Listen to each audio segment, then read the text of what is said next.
প্রথমে কিন্তু 3 নাম্বারে একটু কি বলছে, ছবি দেখে ফেলো, আর্ট অ্যাপ্রিসিয়েশন ক্রিয়েটিভ রাইটিং, এটাতে 10 দেওয়া হবে। এটাতে 10 দেওয়া হবে যদি এটা দেখে লিখতে পারো। এখানে একটা ছবি দিয়ে দিছে, দেখছো? এই ছবিটা দেখছে না?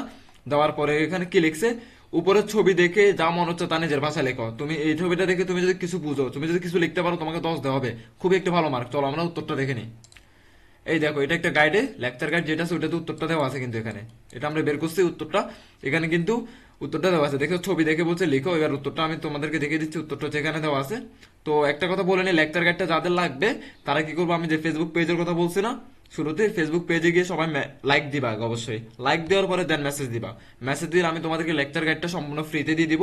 তোমরা তোমরা ওখান থেকে ডাউনলোড করে নিবা। তো অনেককে কিন্তু আমি এগুলো দিছি লেকচার গাইডটা। তো অনেকে কমপ্লেন করতেছে, সেখানে তারা ক্লিক করলে ওপেন করতে পারতেছে না এটা। তোমরা কি করবা জানো?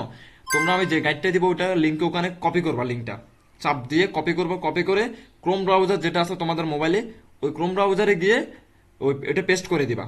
পেস্ট করলে দেন ওইটা ড্রাইভে ওপেন হবে। তো এরকম পিডিএফটা পেয়ে যাবা তোমরা। তো তোমাদের জন্য সহজ হবে পড়তে, আমি বুঝতে পারছি।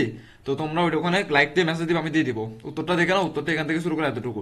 এটা একটু পড়ে নিবা, যদি এই চিত্রটা আছে তাহলে লিখে দিতে পারবা, আর না আসলে তো লিখতে পারবা না, বুঝো নাই?